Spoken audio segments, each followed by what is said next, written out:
Selamat pagi saudara-saudara yang terkasih, selamat berjumpa kembali dengan saya Romo Robi Ordo Karmel dalam Renungan Harian Katolik pada hari ini. Masih ingatkah Anda ketika mengalami peristiwa bahagia dalam hidup Anda? Mungkin dulu Anda single, pernah pacaran, lalu dengan calon pasangan Anda sekian lama menjalin relasi lalu menikah dan bahagia menjadi suami istri sampai sekarang. Mungkin Anda yang sudah menikah sekian lama baru punya anak pertama kalinya, Anda pasti sangat bahagia dan terharu. Mungkin Anda masih seorang single dan merasa bahagia bisa menjadi anak yang berbakti pada keluarga, dicintai oleh para keponakan Anda. Mungkin Anda seorang profesional yang sedang mengalami kenaikan pangkat atau karir, di mana Anda masih sangat produktif. Mungkin Anda merasakan liburan bersama teman atau keluarga tahun baru ini sangat menyenangkan dan berkesan. Pengalaman-pengalaman indah selalu kita ceritakan, kita bagikan kepada teman-teman, tetapi pengalaman sedih, pahit, mengecewakan cenderung kita tutupi atau kita simpan dalam hati, atau hanya kita sharingkan dengan orang tertentu saja yang benar-benar bisa dipercaya. Atau ada orang yang suka memviralkan pengalamannya di medsos, pengalaman-pengalaman pribadinya. Hari ini dalam Injil, Santo Yohanes Pemandi memberi kesaksian yang meyakinkan para muridnya bahwa ia telah melihat anak domba Allah. Ia melihat dan berjumpa dengan sang anak domba Allah.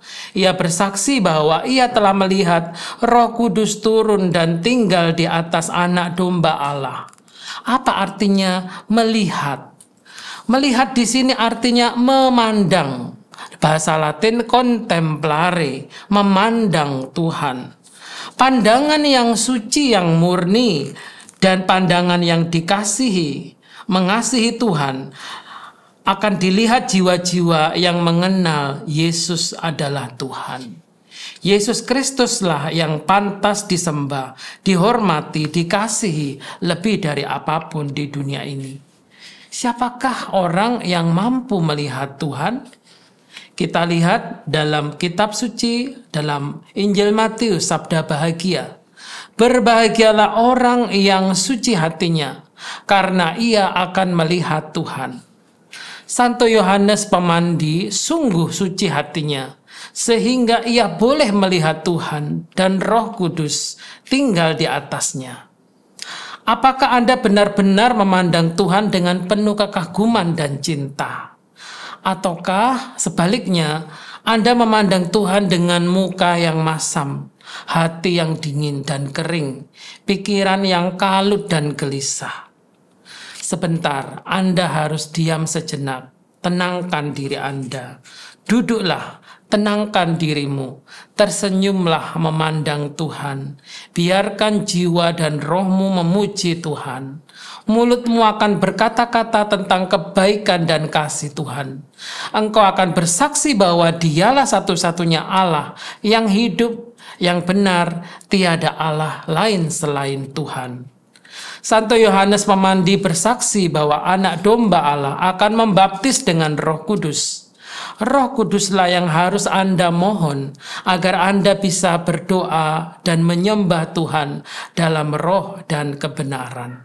Roh Kuduslah yang akan membantu Anda menghasilkan buah-buah Roh Kudus, yaitu kedamaian, pengampunan, sukacita, kerendahan hati, kesabaran, kemurahan hati, kelembutan hati, kesalehan, dan sebagainya.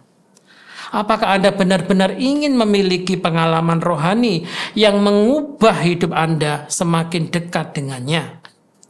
Tidak mungkin orang mengaku mengasihi Allah, tetapi tidak benar-benar mengasihi sesama saudaranya dan tidak melakukan kebenaran.